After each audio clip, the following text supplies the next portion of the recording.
할렐루야, 할렐루야. 오늘 이 밤 가운데 우리 하나님 한 분만 바라보는 예배되기를 간절히 원합니다.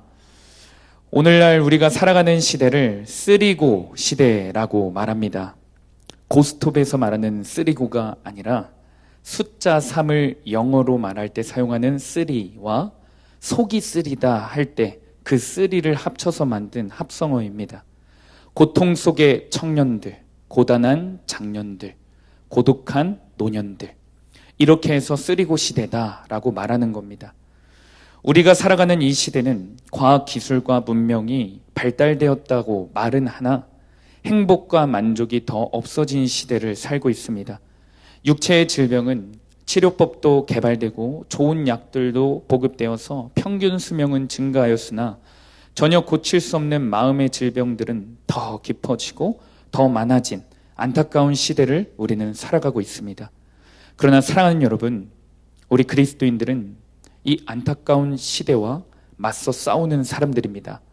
시대에 편승하는 사람들이 아니라, 시대에 무감각하게 그저 좌절해 있는 사람들이 아니라 시대에 역행하여 지금도 살아가신 예수 그리스도를 증거해야 하는 사람들입니다.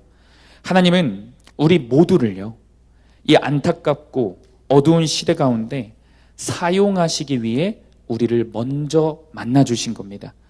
분명 우리 각 사람들을 가정에서, 직장에서, 학교에서 사용하고 싶어 하십니다. 그런데 그냥 사용할 수가 없으니 때로는 세상 사람들보다 더 혹독하게 우리를 훈련시키실 때가 있으십니다.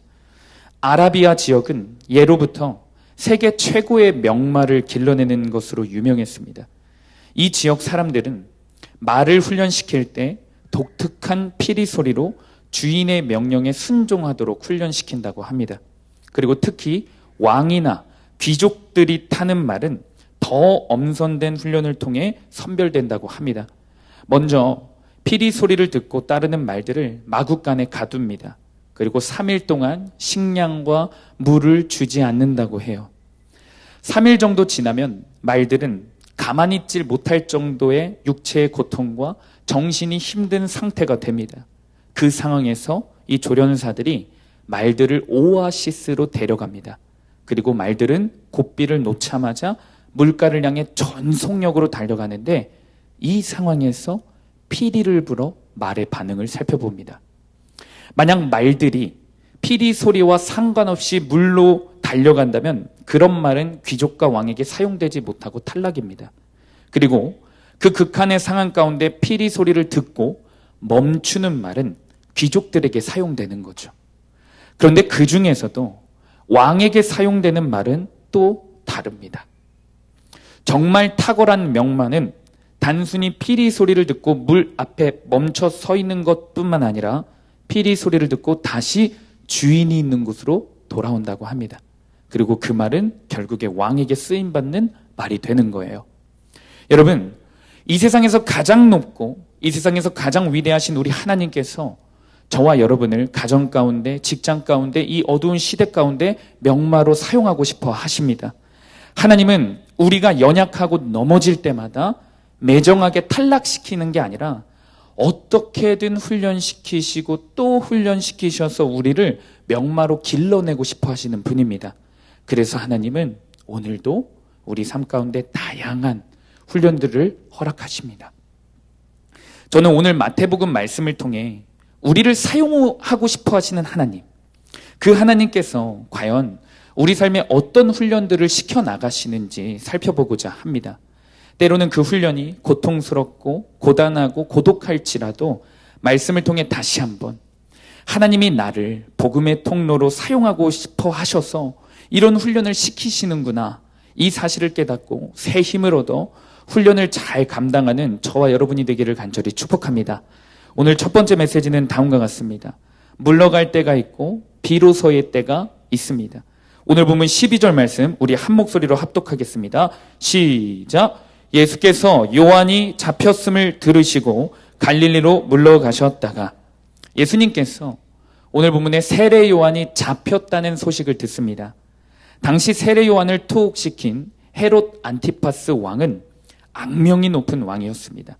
정치적인 이유로 가족을 살해하고요, 불륜을 저지르고요. 자기 비위에 거슬리면 무슨 일이든 하는 광기의 사람이었어요. 현 시점에서 예수님을 위해 가장 많이 헌신한 인물이 바로 이 세례 요한이에요. 그랬던 세례 요한이 가장 악랄한 헤롯 왕에게 잡혀갔습니다. 과연 예수님이 그 소식을 듣고 어떤 행동을 취하셨을까요? 우리의 기대와 우리의 생각으로는 예수님이 당연히 도와주실 것 같습니다.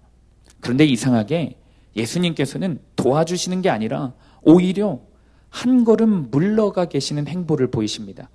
그렇습니다. 내 기도를 들으시고 내 아픔을 다 아시고도 내 환경과 처지를 다 아시고도 한 발자국 물러가 계실 때가 있는 겁니다. 성경은 시종일관 강조하고 있는 사실이 있어요. 바로 인본주의와 신본주의 사이에서 인본주의를 버려야 함을 강조합니다. 구약에서 증거하죠. 절대 다수의 군사들이요, 소수의 군사들에 의해 전멸당하는 역사가 기록됩니다. 외모와 리더십이 출중하여 무사람들이 다 주목하는 사람이 쓰임받는 게 아니라 평범한 것도 모자라 가족에게도 무시받고 사회적으로 무시받는 목동 다윗이 하나님께 귀하게 쓰임받습니다. 모든 성경에서 시종일관 강조되는 것은 인간의 생각과 하나님의 생각은 다르다예요. 인간의 기준과 하나님의 기준은 다르답니다. 인간이 기대하는 방식과 하나님께서 일하시는 방식은 다르다라는 거예요. 오늘 본문도 인본주의 관점으로 보면 헤롯 안티파스에게 잡혀 들어간 세례 요한을 예수님께서 도와주셔야 맞아요. 당장 예수님께서 신적인 능력을 발휘하셔서라도 풀어줘야 합니다. 그러나 예수님은 오히려 한 발자국 물러가 계십니다. 왜요? 인간의 생각과 하나님의 생각은 다르기 때문이에요. 사랑하는 여러분, 하나님께 쓰임받는 첫 번째 훈련이자 구속사의 관점에서 굉장히 중요한 것은 나의 생각과 하나님의 생각이 다르다라는 것을 인정하는 겁니다. 내가 원하는 때와 하나님이 일하시는 때가 다르다는 것을 인정하는 겁니다. 우리 이사야 말씀 55장 8절에서 9절까지 말씀을 한 목소리로 합독하도록 하겠습니다. 시작. 이는 내 생각이 너희의 생각과 다르며 내 길은 너희의 길과 다름이니라. 여호와의 말씀이니라. 이는 하늘이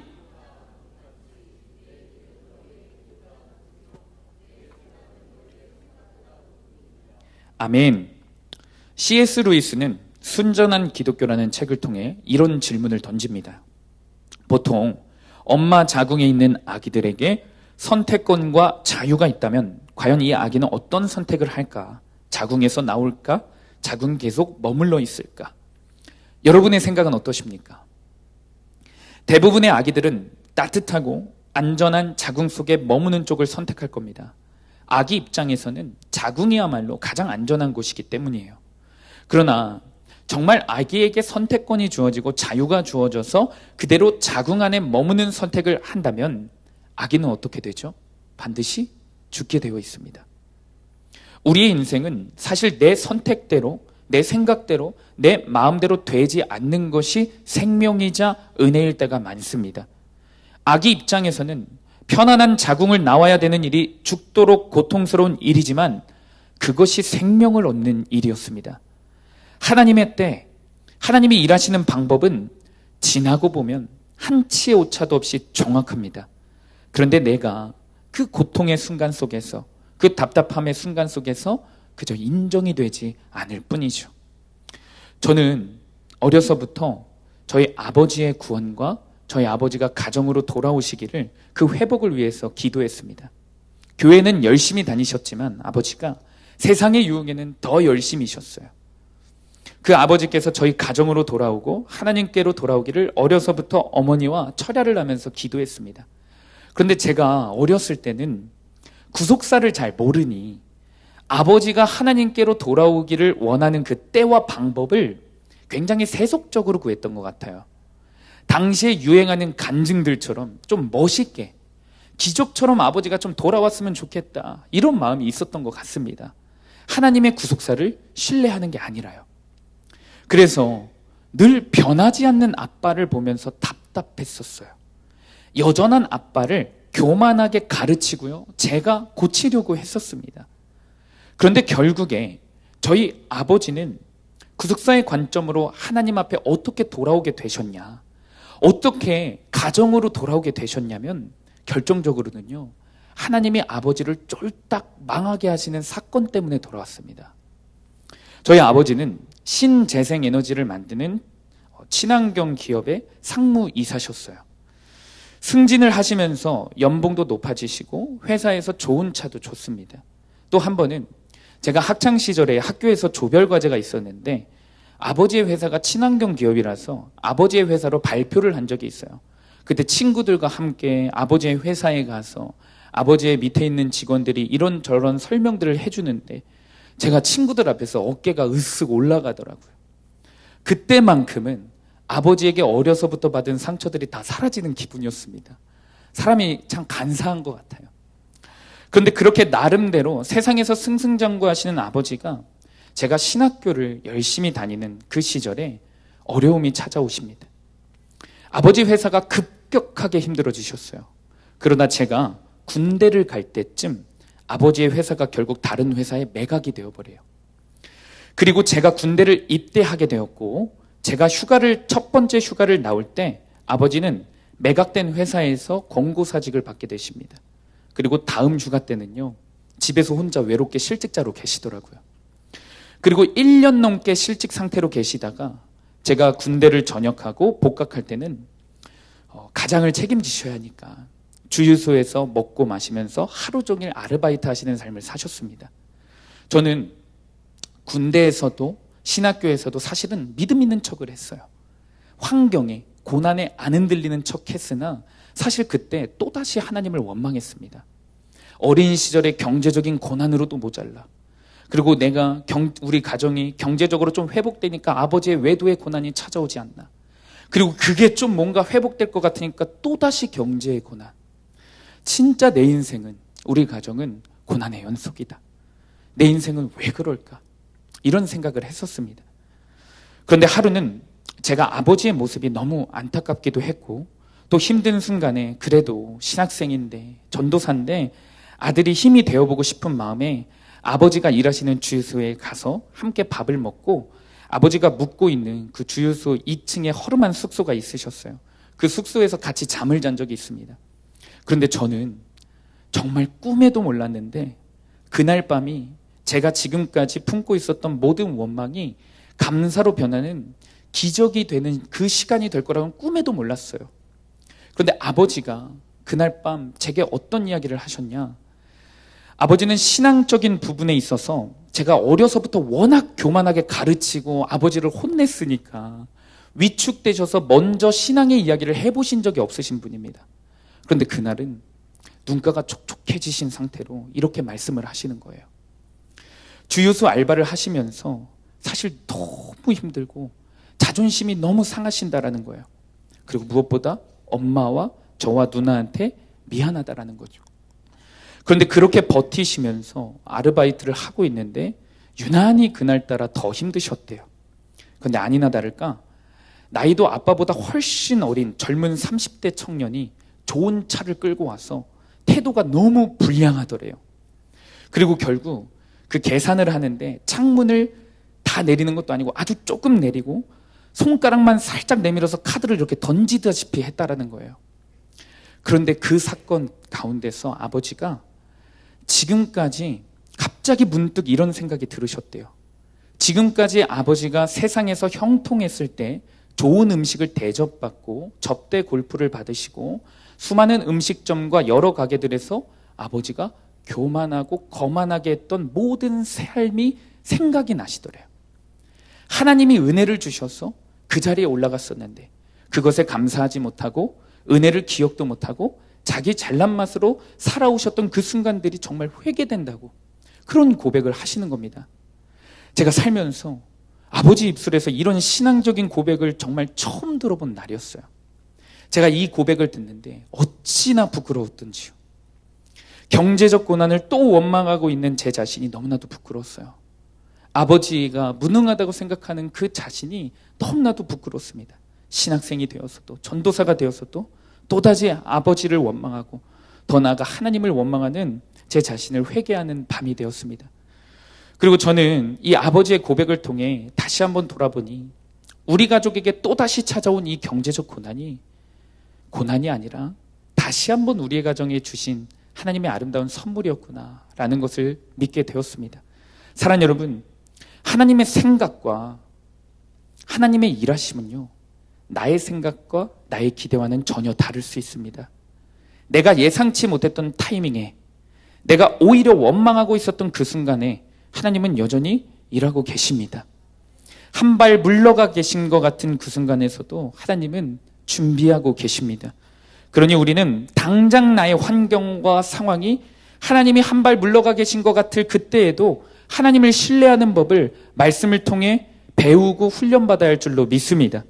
자, 그렇다면 이제 오늘 본문에서 예수님은 한 발 물러가셨는데 물러가 계셔서 무엇을 하고 있으셨는지 살펴보겠습니다.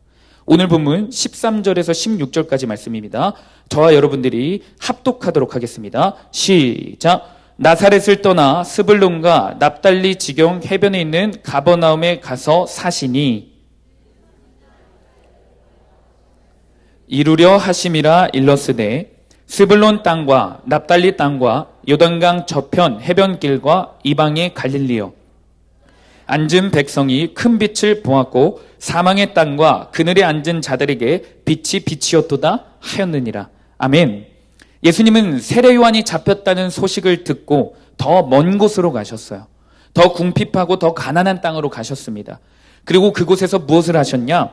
흑암에 앉은 백성에게 큰 빛을 비추고 계셨습니다.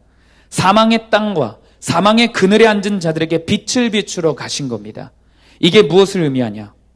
주님이 물러가 계신 그 시간 속에서 예수님은 아무 일도 안 하고 계신 게 아니라 힘들고 어두운 이스라엘 땅을 경작하고 계셨던 겁니다. 그러니 우리는 우리 삶 속에서 예수님이 물러가 계신 것 같은 환경, 상황, 막막한 현실 가운데서 예수님께서는 나의 어두운 인생, 나의 어두운 땅을 더 밝게 비추시기 위해 준비 중이시구나. 예수님은 가만히 계신 게 아니라 지금도 나를 위해 중보하고 일하고 계시구나를 깨달아야 합니다. 그래서 우리가 힘들수록, 환경이 여전히 안 바뀌는 것 같을수록, 예수님이 내 인생에서 한 걸음 물러가 계신 것 같을수록 더 예수님의 빛을 비추도록 적용해야 합니다. 이 귀한 훈련을 통해 우리 사랑하는 성도님들의 인생이 인본주의가 아니라 신문주의의 관점으로 변화되기를 간절히 축복합니다. 나의 생각과 기준과 방식이 아니라 하나님의 생각과 일하시는 방식, 그리고 때를 신뢰하게 되는 저와 여러분이 되기를 다시 한번 축복합니다. 적용 질문입니다. 경제적 고난, 관계의 고난, 육체의 고난, 자녀의 고난에 사로잡혀 있습니까? 예수님이 물러가신 것 같은 지금이야말로 말씀을 신뢰하며 말씀에 따라 적용을 해야 할 때인 것을 알고 있습니까? 오늘 보면 17절 말씀입니다. 이때부터 예수께서 비로소 전파하여 이르시되, 예수님께서 물러가 계시다가 어느 때가 지나자 비로소 복음을 전파하십니다. 마태는 세례 요한이 잡히고 나서 예수님의 본격적인 사역이 시작했다고 증거합니다. 대단한 의로움, 대단한 명성을 가진 요한이 사로잡힌 후에야 예수님이 일하시는 거예요. 성경은 한결같이 대단한 인간은 없다고 가르칩니다. 믿음의 조상 아브라함, 대선지자 모세, 하나님 마음에 합한 왕 다윗, 마지막 선지자 세례 요한까지 너무나 귀한 하나님의 사람들이나 인간은 본질상 진노의 자녀라는 거예요. 인간의 한계점은 반드시 드러나게 되어 있다는 겁니다. 그리고 그게 이상한 게 아니라 오히려 그래야 예수님이 일하신다라는 겁니다. 나의 인간적인 열심과 의로움, 나의 생각과 방식의 한계를 인정하고 경험해야만, 나의 인본주의가 사로잡혀 가야만 우리 삶에 그제서야 비로소 예수님이 일하시는 겁니다.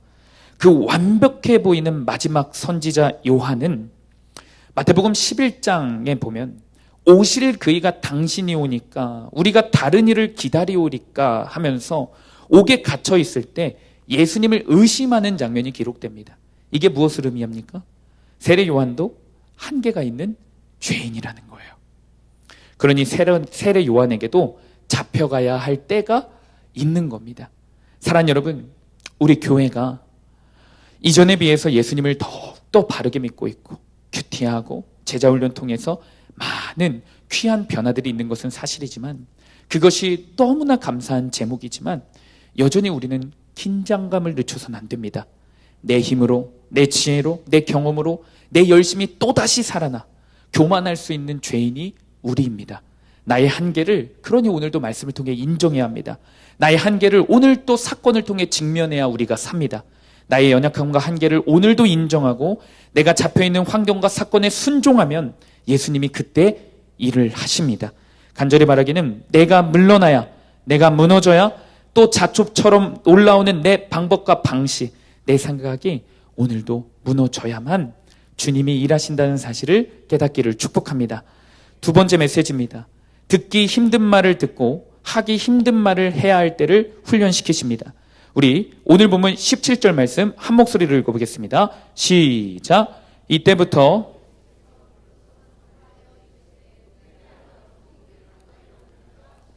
아멘. 한 목사님한테 이런 말을 들은 적이 있어요. 고난에 대한 설교를 하면 성도님들의 절반이 떠나고 죄에 대한 설교를 하면 전부 떠난다. 그러니까 격려와 위로와 사랑에 대한 설교만 해야 된다. 저는 어려서부터 축복에 대한 설교를 굉장히 많이 들으면서 자랐습니다. 어려서부터 석헌아, 너는 다윗처럼 정말 크게 쓰임받을 거야. 너는 요셉처럼 세계적인 종으로 쓰임받을 거야. 축복의 말씀과 기도를 꾹꾹 눌러받아 자라왔습니다. 저희 모교의 담임 목사님은 지금은 은퇴를 하셨지만 제가 어린 시절부터 은퇴하시기 전까지 단 한 번도 새벽 예배 때 빠짐없이 우리 사랑하는 아들 최석헌 세계적인 부흥사로 사용하여 주옵소서 이렇게 기도하셨어요. 다른 교인들이 질투할 정도로 기도해 주셨어요. 한 번은 제가 고등학생인데 목사님이 어느 날 부르시더라고요. 그래서 용돈을 책값하라고 굉장히 많은 돈을 주시면서 편지를 쓰셨는데 그 안에 축복 기도문이 담겨 있더라고요. 나이가 많으신 목사님께서 자필로 이렇게 편지까지 써주시더라고요. 저는 이 목사님의 사랑과 기도 때문에 제가 지금까지 성장할 수 있었다고 생각합니다. 그리고 이 기도와 사랑의 마음에 대한 감사함이 엄청납니다. 그런데 문제는 제 현실이 문제예요. 목사님의 이 귀한 기도와는 달리 제 현실의 모습은요, 다윗은 무슨요, 나보다 조금 더 잘하는 사역자들을 보면요, 사울처럼 그렇게 질투하는 자가 바로 저예요. 요셉이 되기는커녕 요셉을 팔아넘기는 형들의 삶을 제가 살아가요. 세계적인 종은 무슨, 저는 그냥 죄 덩어리의 현실을 살아갑니다. 그래서 저 같은 죄인은 회개의 메시지를, 회개의 말씀을 들어야 살 수 있는 자예요. 회개의 말씀을 듣지 않으면 주님께 쓰임받을 수 없는 자입니다. 회개의 메시지를 들어야만 제가 주님 종으로 그나마 살 수 있어요. 칭찬과 축복의 말씀, 듣기 좋은 말 들으면요, 저는 한없이 교만하고 한없이 착각하는 존재입니다. 그런데도 회개의 말을 듣기 싫어해요. 그런데도 칭찬과 축복의 말은 그렇게나 듣고 싶어 합니다. 근데 여러분, 저뿐만이 아니죠. 사랑하는 성도님들도 살기 위해서 들어야 할 말은 우리 성도님들의 죄악들을 깨닫게 하시는 회개의 말씀입니다. 예수님의 공생의 첫 메시지가 오늘 본문입니다. 회개하라. 예수님이 왜 회개를 외치시겠습니까? 회개를 왜 이토록 첫 메시지로 강조하셨겠습니까? 그 이유는 천국이 가까이 왔기 때문입니다. 예수님께서 회개하라 중요한 메시지를 선포한 이후에 바로 천국을 말씀하시는 것은 아주 중요한 영적인 원리를 가르쳐 주시는 겁니다. 여러분, 누가 지옥에 갈까요? 누가 천국에 갈까요? 그 차이는 회개에 있습니다. 회개. 그런데 문제는 오늘날 목사님들이 믿음의 공동체에서 회개하라 라고 외치면 다들 알아서 정신 차리고 맞아, 회개해야지 이렇게 회개합니까? 회개해야 천국까지. 아닙니다. 안 합니다. 요즘에는 다들 워낙 똑똑하시고 많은 성경 지식들도 있으셔서 믿으면 천국 가죠. 믿음으로 천국 가는 겁니다. 그렇게 말하는 건 행위 구원 아니에요? 행위 구원? 이렇게 말하는 사람들도 많아요. 여러분, 은혜를 진짜 경험한 사람은 회개합니다.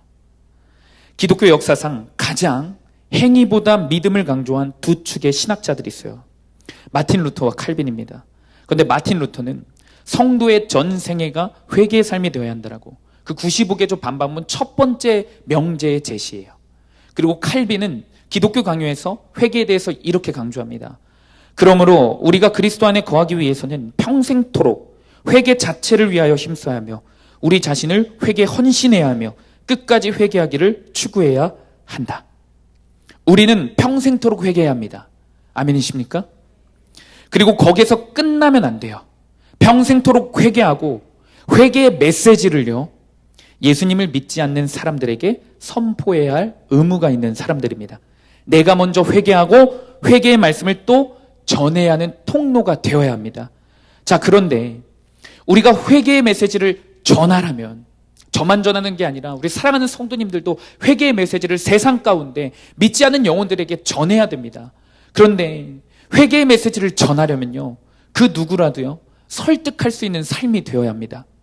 세례 요한과 같이 빈들의 삶이 필요하고요, 예수님처럼 핍박받고 낮아지는 삶이 있을 때 회개의 메시지를 외치고 그 회개의 메시지를 통하여 영혼이 살아나고 회개의 영이 흘러가 구원의 역사가 일어나는 겁니다. 사랑하는 여러분, 진리를 전할 때는 입으로 전하는 게 아니라 삶으로 전해야 하는 겁니다. 인도의 민족적 영웅인 간디에게 어느 날 한 여인이 자신의 아들을 데리고 찾아옵니다. 그리고 말하기를, 선생님, 제 아이가 사탕을 너무 많이 먹어요. 이빨이 다 썩었습니다. 사탕을 먹지 말라고 아무리 잔소리를 해도 말을 안 들어요. 이 아이가 제 말은 듣지 않아도 가장 지혜로운 간디 선생님의 말은 들을 것 같아서 데리고 왔습니다. 이 엄마의 말을 들은 간디는 지혜롭게 아이에게 가르쳐 줄 것 같았는데 뜻밖에도 한 달 후에 다시 오세요 하고 돌려보냈습니다. 엄마가 한 달 있다가 다시 간디에게 찾아왔어요. 그런데 간디가 또 다시 말하는 거예요. 한 달 있다가 다시 오세요. 이 어머니는 낙담하며 되물었습니다. 또 한 달씩이나요? 저 먼 곳에서 왔어요. 그러자 간디는 단호하게 대답해요. 글쎄, 한 달만 더 있다가 오세요. 아이의 어머니는 이해할 수 없었으나 참고 있다가 마지막 기대를 걸고 한 달 있다가 갑니다. 그랬더니 이번에는 간디가 주저없이 아이에게 말해줍니다. 아이야, 지금부터는 사탕을 먹지 말아라. 그러자 아이는 예, 선생님, 저 절대로 사탕 먹지 않을게요 하면서 바로 다짐을 하고 방을 나갔다고 해요. 그 뒤 소년의 어머니가 간디에게 물었어요. 선생님, 말씀 한마디 하시는데 왜 2달씩이나 걸렸어야 했나요? 그랬더니 간디가 이렇게 대답해요. 실은 저도 사탕을 너무 좋아해요. 어머니가 저한테 처음 찾아올 그때도 저는 사탕을 먹고 있었습니다. 그런 내가 어떻게 아이 보고 사탕을 먹지 말라고 할 수 있나요? 부끄럽게도 내가 사탕을 끊는데 2달이 걸렸답니다 하고 말하는 거예요. 사랑하는 여러분, 이 이야기는 제가 인도의 간디 이야기라서 설교 시간에 언급하는 것에 대해서 참 고민을 많이 했어요. 그러나 분명 우리가 영적으로 깨달아야 할 메시지가 있지 않습니까? 우리가 회개하라는 그 메시지를 전할 때는요, 그 메시지를 전하기 위해서는요, 내가 먼저 회개한 삶을 살아야 합니다. 내가 구원받은 사람처럼 날마다 오늘도 회개해야만, 천국이 바로 코앞에 있는 사람처럼 오늘도 회개하며 정신 차리는 삶을 살아야만, 그때 비로소 우리의 삶을 통해 가족들에게 회개의 영이 전해지는 겁니다. 잘 생각해 보십시오. 예수님은 이 땅에 내려오셔서 공생애를 바로 시작하셨습니까? 아니시죠. 약 30년 동안 인간의 삶을 조용히 사셨어요. 그리고 질서 있게 삶을 살아오셨습니다. 예수님이 공생애 가운데 하셨던 모든 말씀들은 예수님이 30년 동안 몸소 사셨던 삶을 말씀하신 거예요. 회개하라는 말씀을 하시기 전에, 회개의 메시지를 선포하시기 전에 우리 지지난주에 예수님이 무슨 세례를 받으셨다고 살펴봤죠? 세례 요한이 베푼 회개의 세례를 받으셨습니다. 제가 사실 이 두 번째 대지, 회개의 선포를 삶으로 전해야 한다라는 말씀을 쓰면서 썼다 지웠다 썼다 지웠다 굉장히 반복했어요. 그 이유는 제 자신이 여전히 짓는 죄악들이 너무나 많이 생각이 나는 거예요. 정말 마음 같아서는요, 그럴 용기도 없는 사람이지만 간디처럼 우리 성도님들에게 한 달 있다가 오세요 하고 회개의 말씀을 전하고 싶을 정도였어요. 여전히 짓고 있는 제 교만의 죄, 인정중독의 죄, 음란의 죄, 탐욕으로 가득 찬 그 죄 때문에 미래를 불안해하고 있는 죄, 그 모든 순간들이 다 생각이 나는 거예요. 사탄이 참소하는 겁니다. 그래서 사랑하는 여러분, 제가 정말 뻔뻔하게 외칠 수는 없어요. 그러나 저도 이 자리에서 또다시 하나님 앞에서 회개하는 마음으로 전할 뿐입니다. 함께 회개하자고. 도저히 나로서는 안 되니까 오늘도 우리 예수님 한 분만을 의지하여서, 예수님의 보혈만을 의지하여서 회개하자는 그 마음으로 서는 겁니다. 전하는 저와 듣는 여러분, 오늘 하루만 돌아보십시오. 얼마나 교만한 마음을 많이 품었습니까? 어제 돌아볼 필요도 없어요.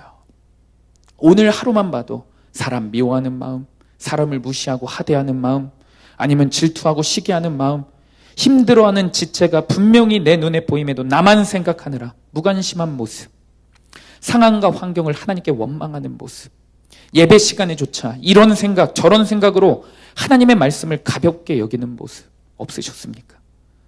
이렇게 날마다 죄를 찍어내고 또 찍어내는 죄의 공장인 우리는 회개해야 천국 갑니다. 그리고 날마다 회개하는 사람이 또 다른 가족과 이웃들에게 그 회개하는 삶으로 복음을 전할 수 있게 됩니다. 그러니 오늘 이 밤에 우리 다시 한번 회개하는 것을 멈추지 말고 포기하지 말고 간절한 마음으로 우리 주님 의지하며 나의 죄를 회개하기를 축복합니다. 적용 질문입니다. 나는 듣기 힘든 회개의 말씀을 잘 듣고 있나요? 회개하는 삶으로 가족들과 이웃들에게 복음을 전하고 있나요? 치열한 영적 싸움 없이 위로와 연민의 메시지를 전하면서 마음 편안하게 복음을 전하고 있지는 않나요? 마지막 메시지입니다.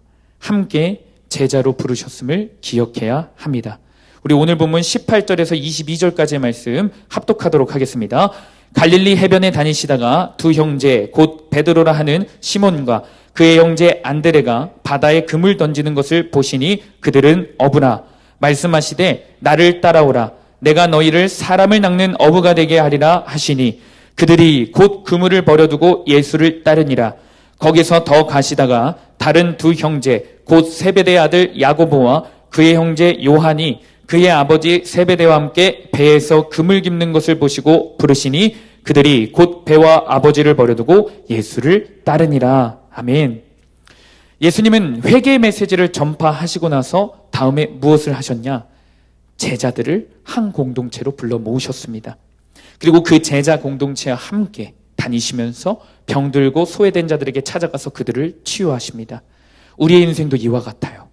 내가 회개했다고, 내가 정말 진실이 되는 삶을 살아간다고 나 혼자 하나님의 일을 할 수 있는 것은 아닙니다.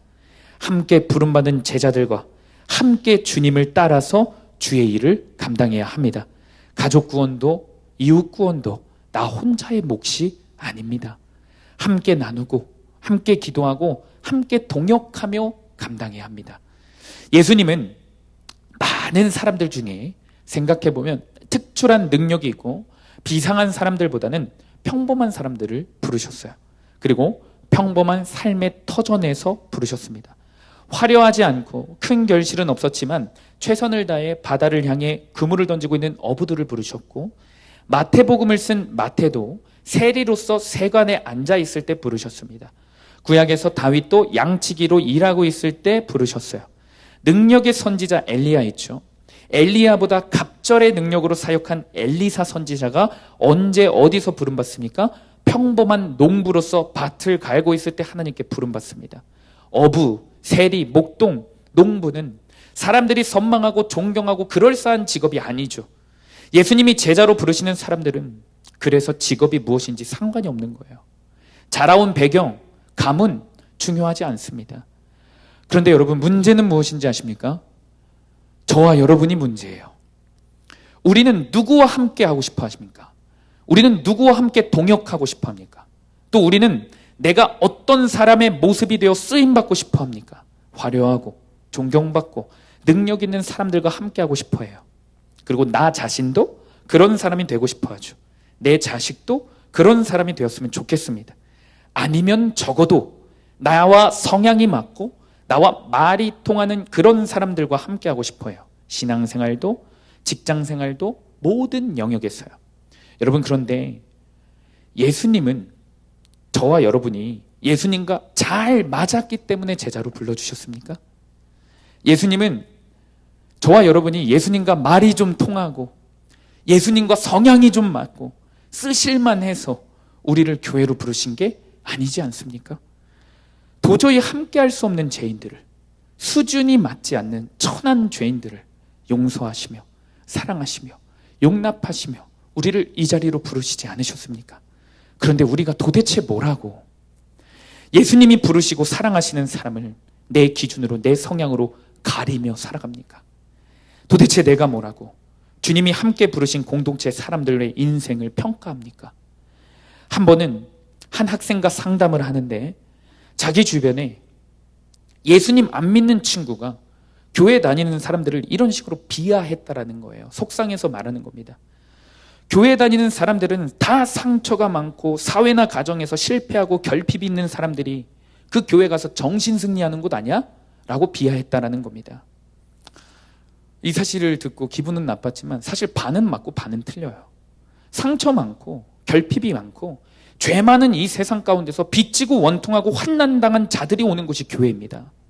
그런데 와서 스스로 정신 승리하는 게 아니라 예수 그리스도를 인하여 영원히 승리하는 곳입니다. 여러분, 사실 이 세상에 상처 없는 사람은 없어요. 결핍과 문제 없는 사람, 다 겉으로는 그럴싸해 보이지만 그 속은요 다 썩어 문드러 있어요. 깨끗하고 완벽하고 특별한 별 인생 없습니다. 다 거기서 거기에요. 교회를 그렇게 비하한 친구, 그 친구의 공격성이 어디서부터 시작된 것일까요? 죄로 인한 그 결핍에서부터 그 공격성이 나온 거겠죠. 지난 금요일 날 말씀 전해주신 한샬롬 선교사님이 이런 책 제목을 이야기해 주셨습니다. 강남은 거대한 정신병동이다. 이 세상에 정말 말할 수 없는 결핍들과 상처들로 인해 수많은 병들이 생겨나고 있어요.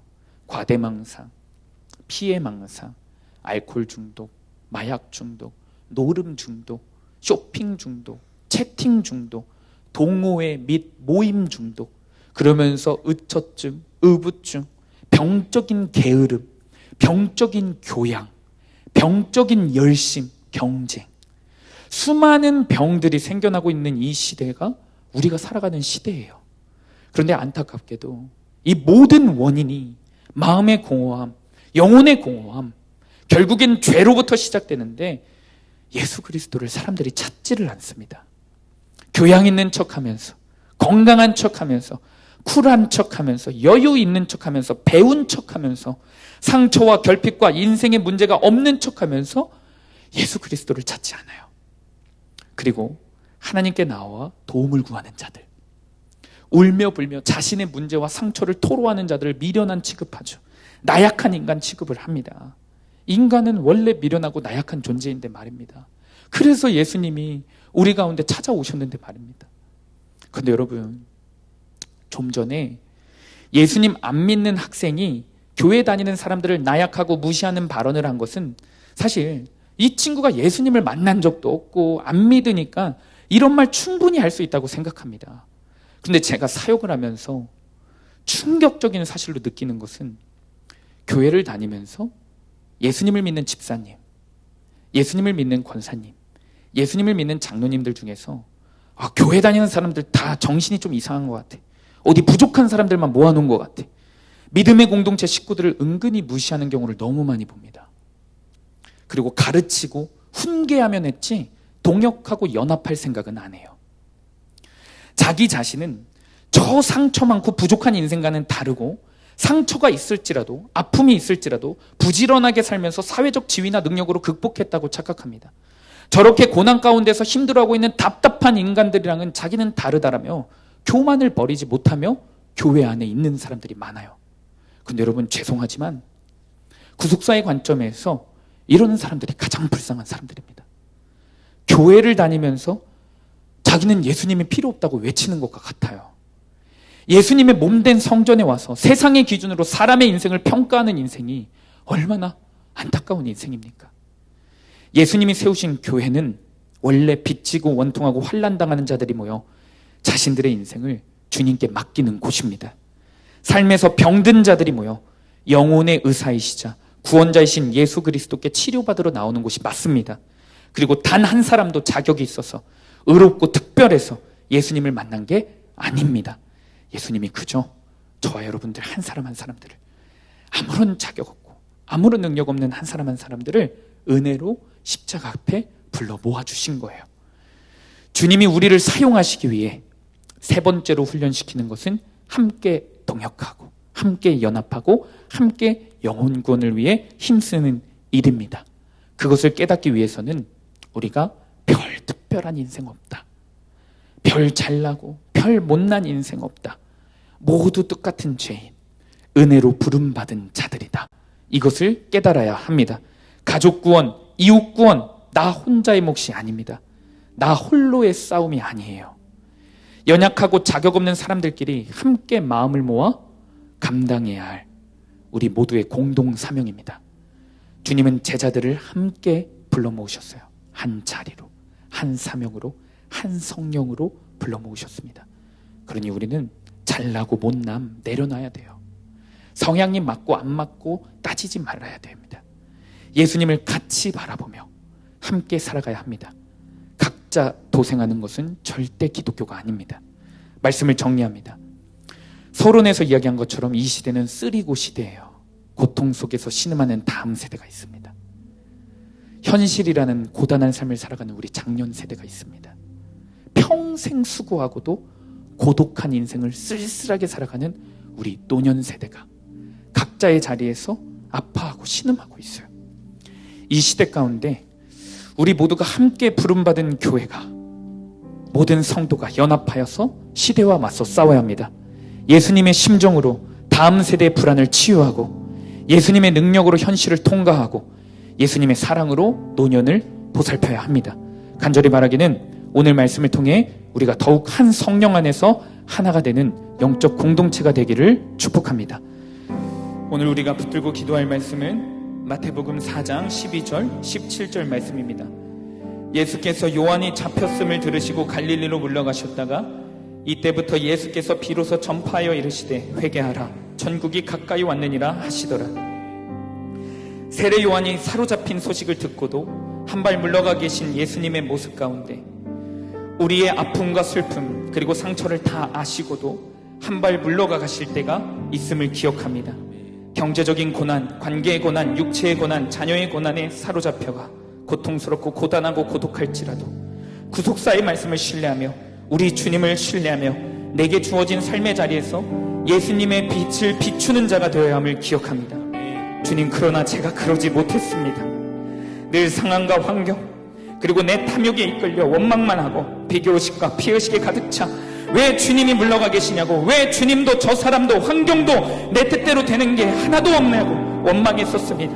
이 믿음 없는 자를 불쌍히 여겨주시고 구속사 말은 외치면서 구속사의 말씀과 구속사의 때를 신뢰하지 못하는 자를 용서하여 주옵소서.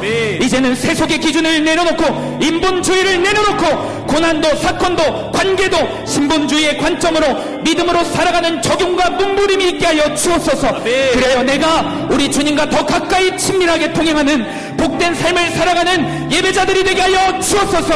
우리 시간 이 기도 제목 붙잡고 주님 이름 한번 부르시고 통성으로 기도하며 나아갑니다. 주여,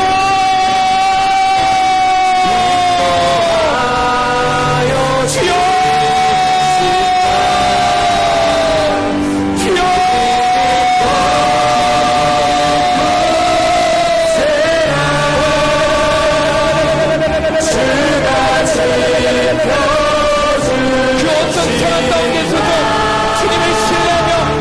바라보며 빛 대신 주님께 나아갈 수 있도록 어둠 가운데 좌절되지 않을 수 있도록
시간 주님이 임재하시는 거룩한 강단 앞으로 초청합니다.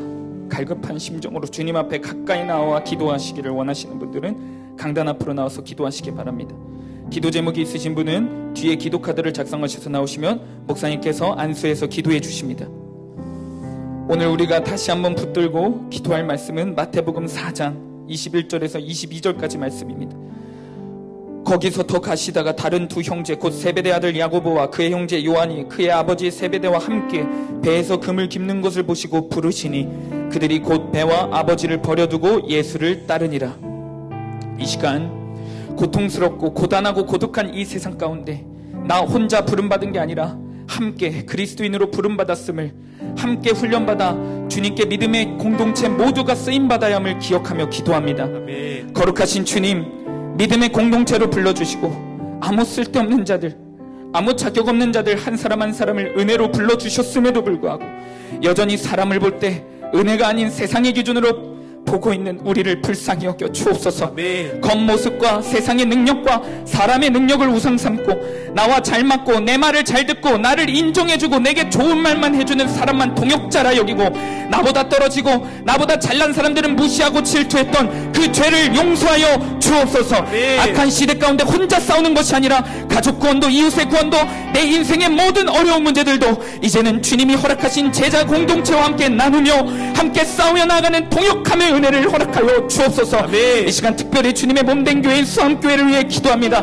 마지막 시대 가운데 성령의 능력이 나타나 성령 충만한 교회로 쓰임받게 하여 주옵소서. 아멘. 하나님이 기뻐하시는 교회로 쓰임받게 하여 주옵소서. 아멘. 또한 다음 세대들이 말씀과 기도로 부흥하여 음란하고 쾌락적인 세대와 구별된 우리 다음 세대로 사용하여 주옵소서. 아멘. 그리하여 교회를 섬기게 하시고 주님을 섬기시는 이 시대에 필요한 일꾼으로 사용하여 주옵소서. 아멘. 우리 이 시간 이 기도 제목 붙잡고 주님 이름 한번 부르시고 통성으로 기도하며 나아갑니다. 주여,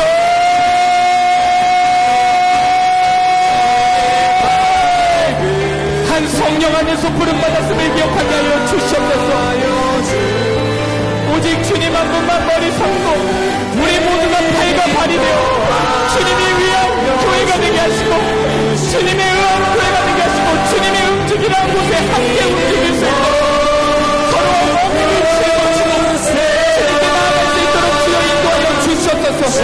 주님 아무 쓸데없는 자들을 불러주신 은혜를 기억하시옵소서.